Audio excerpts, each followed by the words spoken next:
Assalamualaikum warahmatullahi wabarakatuh. Kalau sudah masuk tenggelam di dalam lautan nur, nurun ala nurin, cahaya di atas cahaya, maka masih hanya ada dua. Pertama, mati tiada, tidak pernah pulang dan hidup lagi, karena memang telah binasa. Yang ada hanyalah nur zat. Kesadaran hamba, kesadaran aku, kesadaran apapun yang bersifat hamba selain Allah sudah tiada. Yang ada cuma hanya Allah. Kalaupun ada kehidupan, maka kehidupan Allah kamil mukamil, mulai daripada nur sampai kepada jiwa dan napas, turun sampai ke batang tubuh, darah, daging, tulang, kulit, urat dan bulu, semuanya nur, semuanya Allah. Maka kamilah mukamil seseorang. Kesadaran hamba telah fana, kesadaran hamba telah lebur, kesadaran hamba dirinya sebagai hamba sudah tiada. Yang ada adalah perjalanan Allah, yang adalah pergerakan Allah, yang adalah kehidupan Allah, yang adalah penglihatan Allah, pendengaran Allah, pikiran Allah, semuanya adalah Allah. Allah subhanahu wa ta'ala yang ada, Allah subhanahu wa ta'ala yang zahir, Allah subhanahu wa ta'ala yang batin, Allah subhanahu wa ta'ala yang batang tubuh, Allah subhanahu wa ta'ala yang nafas, Allah subhanahu wa ta'ala juga yang jiwa, Allah subhanahu wa ta'ala juga yang nur, Allah subhanahu wa ta'ala yang zat. Sudah tiada. Keberadaan diri di dalam proses nurun ala nurin bukan fikiran, bukan diskusi, bukan perenungan, bukan pengkajian. Keberadaan diri nurun ala nurin, cahaya di atas cahaya, cahaya tenggelam di dalam cahaya, adalah merupakan kelakuan, adalah merupakan perjalanan faktual, adalah merupakan perjalanan yang dirasakan, disadarkan, menjadi tidak sadar dan menjadi tidak rasa. Adalah sebuah perjalanan yang dialami sendiri, bukan berada jauh dari pikiran. Perjalanan nurun ala nurin adalah merupakan ilham hidayah. Semuanya keinginan dan kehendak daripada zat yang tiada tetapi ada. Perjalanan nurun ala nurin adalah merupakan iradat, kemauan, keinginan, inisiatif, keputusan otokratis, keputusan otokrasi daripada zat yang maha tinggi terhadap zahirnya. Zahirnya yang terdiri dari sifatnya, zahirnya yang terdiri daripada nafasnya, zahirnya yang terdiri daripada batang tubuhnya. Oleh karena itu tiada lagi batang tubuh yang sadar akan dirinya sebagai batang tubuh. Tiada lagi nafas dan jiwa yang sadar akan dirinya sebagai nafas dan jiwa. Tiada lagi nur yang sadar akan dirinya sebagai nur sifat. Tetapi semuanya adalah merupakan liputan kuasa, pelukan, jubah, pakaian yang menyelimuti adalah zat yang maha tunggal, ahdatul wujud, wahdaniyatul wahdah, zat yang tidak terjangkau oleh akal dan pikiran hamba, zat yang tidak terjangkau oleh apapun jua kecuali keinginan dirinya sendiri yang mengunjungi, yang menjangkau. Insya Allah sebuah kepatuhan, ketaatan terhadap Allah subhanahu wa ta'ala daripada seorang hamba yang hina al-fakir yang diciptakan oleh Allah subhanahu wa ta'ala janganlah dipandang secara akademisi.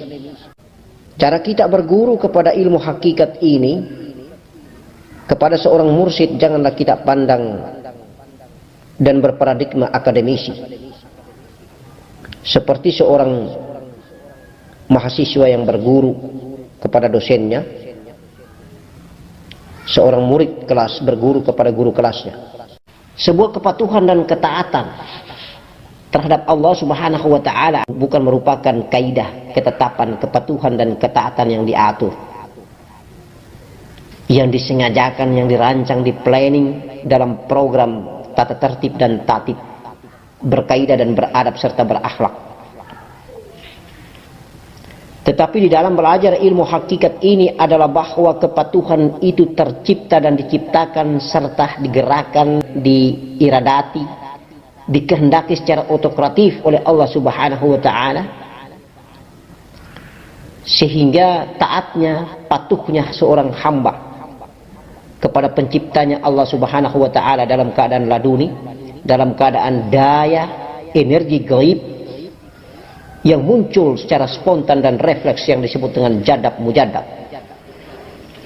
Itulah ilham, itulah wahyu, itulah hidayah, sebuah energi kekuatan dahsyat yang memeluk dan meliputi hamba sehingga kepatuhan itu tercipta dengan sendirinya. Kepatuhan yang muncul dan diproduksi dalam keadaan bukan kesadaran hamba, tetapi kepatuhan yang tercipta dan diciptakan dalam kesadaran spontan dan refleks majadub jadab atas dasar otokrasi kehendak otoriter Allah Subhanahu wa taala. Kita ibarat benda mati yang diremoti. Kita ibarat robot yang dihidupi. Itulah sebenarnya pengejawantahan daripada cara beradab dan berakhlak seorang murid terhadap gurunya, seorang murid terhadap mursyidnya di dalam belajar ilmu hakikat. Beda dengan belajar ilmu dunia akademisi. Kalau kita belajar ilmu dunia secara akademisi, paradigma akademisi, maka bisa jadi kita jadikan sebagai guru kita adalah merupakan teman diskusi, sahabat perbincangan, teman pengkajian, dan kadang sampai tingkat klimaks dan puncaknya kita jadikan sebagai rivalitas di dalam media berpikir ataupun metode berpikir. Sebuah metodologi naif yang kurang beradab bila ditinjau dari segi filosofis hakikat. Oleh karena itu proses peleburan nurun ala nurin, cahaya di atas cahaya, tidak bisa kita samakan dengan sebuah perjalanan penyatuan antara material dengan material, makhluk dengan makhluk dalam kondisi sadar menyatu dan fana di dalam sadar. Tetapi hal yang berada di luar jangkauan logika, berada di luar jangkauan rasionalisasi berpikir, sesungguhnya nurun ala nurin, cahaya lebur di dalam cahaya, cahaya di dalam cahaya, cahaya di atas cahaya, adalah merupakan sebuah tingkat rahasia yang paling tinggi dalam kondisi nuansa ghaibiyah yang hanya bisa dibuktikan ketika rahasia bertemu rahasia, ketika ayahandaku, bundaku dan anandaku sendiri melakoni, mengalami dan merasakan, sendiri tenggelam di dalam hawa dingin, sendiri tenggelam di dalam hawa panas. Maka anandaku, ayahandaku, bundaku sudah tiada, yang ada hanyalah dingin, yang ada hanyalah panas. Sementara keberadaan anandaku, ayahandaku dan bundaku berada di dalam dingin dan panas, anandaku, ayahandaku dan bundaku tidak menyadari bahwa anandaku, ayahandaku dan bundaku sedang berada di dalam panas, sedang berada di dalam dingin. Karena sudah hancur lebur, yang ada hanyalah dingin, yang ada hanyalah panas. Dan kita bukan berada di luar area panas, bukan berada di luar area dingin sehingga menjadi tempat kajian kita, tempat objek pengkajian kita, tempat objek untuk kita analisa dan kita tinjau dengan paradigma berpikir kita yang terbatas ini. Itulah yang dikatakan Allah Subhanahu wa taala, apabila orang bertanya engkau tentang ruh, katakanlah ruh itu menjadi urusanku kecuali aku berikan engkau ilmu hanya sedikit. Maka batasan kajian kita hanya sampai di kalamnya, batas dan kajian kita hanya sampai di ilmunya, batas dan kajian kita sampai di hayatnya, sampai di sifat-sifatnya saja, yaitu Nur Muhammad. Ketika Nur Muhammad tenggelam di dalam zat Allah, maka wallahu alam bisyawab. Itulah adabnya kita, itulah akhlaknya kita. Ketika kita bermursyid, ketika kita bermahaguru kepada Sang yang Maha menciptakan kita, Allah Subhanahu wa ta'ala. Sebuah tongkat estafet dan amanah yang diberikan Allah Subhanahu wa ta'ala kepada Robitah Mursyid baginda Nabi dan sebuah tongkat amanah estafet yang diberikan Robitah Mursyid baginda Nabi kepada warisatul anbiya, ulama, murabbi dan mursyid-mursyid ini adalah merupakan sebuah cerminan tentang bagaimana caranya kita yang berguru sebagai murid lebur dan fana dari seorang hamba ke dalam zat Allah Subhanahu wa ta'ala. Agak sedikit tipis perbedaan paradigma ini apabila ditinjau dengan tingkat sosial berpikir kita yang rendah dan sempit. Ada yang salah menerjemahkan karena sempitnya berpikir secara sosial, maka dia akan musyrik dan syirik, mempertuhankan mursyidnya, menjadikan mursyidnya sebagai media yang teragung, tetapi bukan dengan pikirannya, melainkan dengan hatinya. Justru dengan hatinya itulah yang terbaik untuk menuju ke hati mursyid. Karena di dalam hati mursyid ada hati Robitah Mursyid. Di dalam hati Robitah Mursyid baginda Nabi Muhammad sallallahu alaihi wasallam kita akan berkunjung dan bertemu Allah Subhanahu wa ta'ala. Jangan sekali-kali engkau datangi Allah, jangan sekali-kali engkau berkunjung kepada Allah melalui pintu zahir, tetapi masuklah melalui pintu hati. Karena pada pintu hati itulah negeri singgasana Allah Subhanahu wa ta'ala. Ada satu perenungan yang cukup panjang yang harus kita sadari bahwa ada 3 wadah yang diciptakan Allah Subhanahu wa ta'ala: akal, hati, dan nafsu. Rasa rivalitas itu akan muncul pada akal pikiran manusia. Rasa ujub, takabur, dan sombong serta keangkuhan sebagai hamba akan muncul pada akal manusia. Rasa rivalitas sebagai keakuan hamba, rasa ujub, takabur, dan sombong, rasa menganalisa diri sebagai hamba yang berbeda material dengan diri zat Allah, itu akan muncul juga di perut, tetapi di hati tidak pernah akan ada. Oleh karena itu maka rahasia besar pada hati ini, sehingga yang perlu kita perhatikan adalah bahwa apabila kita mau menerima amalan apapun juga dari Allah Subhanahu wa ta'ala untuk membuktikan kepatuhan dan ketaatan kita sebagai seorang hamba yang diciptakan Allah Subhanahu wa ta'ala, maka mari kita berusaha melihat dengan mata hati, kita berusaha mendengarkan dengan mata hati, kita berusaha menganalisa dan mengkaji dengan pikiran hati. Maka kita akan amalkan pasti sampai kepada pemilik hati, Allah Subhanahu wa ta'ala. Itulah akidah Ibrahim alaihissalam. Dan standar normalnya memang ketika kita menerima amalan apapun juga dari Allah Subhanahu wa ta'ala, standar normalnya sebagai manusia pasti masih berkutat dan berseputar di sekitar akal dan kajian pikirannya, di otak, di kepala ini. Sampai 3 kali mimpi berturut-turut Ibrahim alaihissalam bersama ananda Ismail alaihissalam. Mereka langsung menatapnya dengan mata hati, mendengarnya dengan telinga hati, kemudian dengan lisan hati mereka berbicara. Maka mereka mengambil keputusan hati bahwa siap mengamalkan amanah Allah Subhanahu wa ta'ala, yaitu mengorbankan nyawa, jiwa, dan raga demi Allah Subhanahu wa ta'ala di bulan Zulhijjah, bulan Ibrahim alaihissalam, bulan Ismail alaihissalam. Oleh karena itu mari kita refleksi kepada diri kita sebagai seorang murid. Ada semacam ujian saja dari diri kita ini.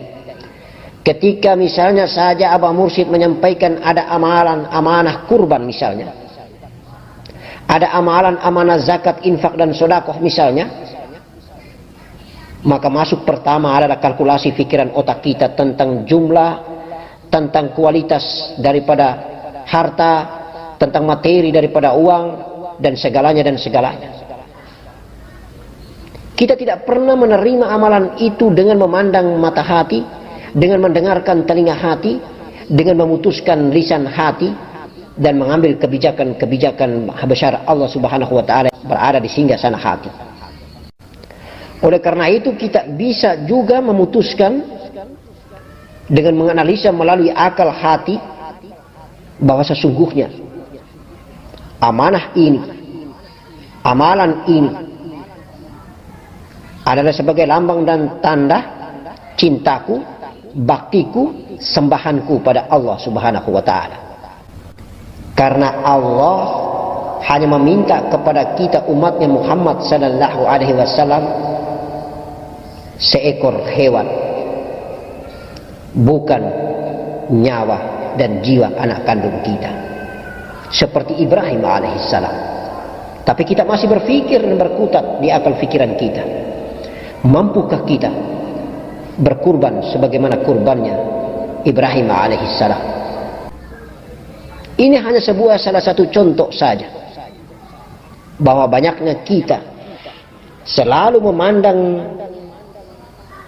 amalan amanah apapun dari Allah Subhanahu wa Ta'ala melalui Nabi Muhammad sallallahu alaihi wasallam, Datuk Rasulullah Karim, melalui ulama, melalui murabi dan mursyid, selalu kita pandang bukan dengan mata hati, selalu kita dengar bukan dengan telinga hati, selalu kita kaji bukan dengan fikiran hati, tetapi selalu kita pandang dengan mata yang di kepala, selalu kita dengar dengan telinga yang di kepala, selalu kita kaji dengan otak dan fikiran yang ada di kepala.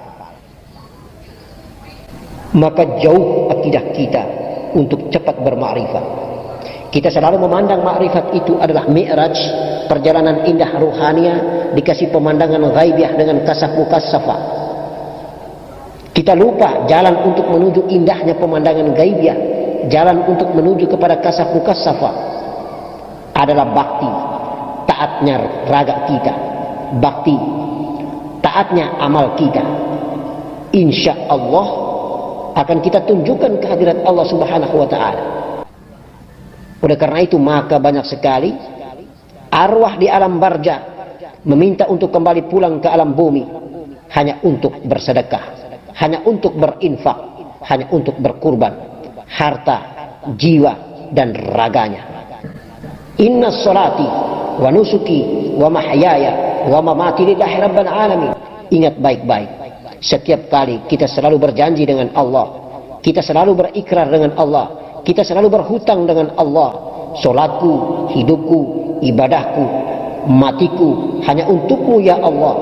Mana buktinya? Mari kita buktikan dengan amal dan kepatuhan taat, dengan menggunakan kajian hati, dengan menggunakan pandangan mata hati, dengan menggunakan pendengaran telinga hati. Itulah kebijaksanaan hakiki. La ilaha illallah Muhammadur Rasulullah. Allahu Akbar. Alif, alif, alif.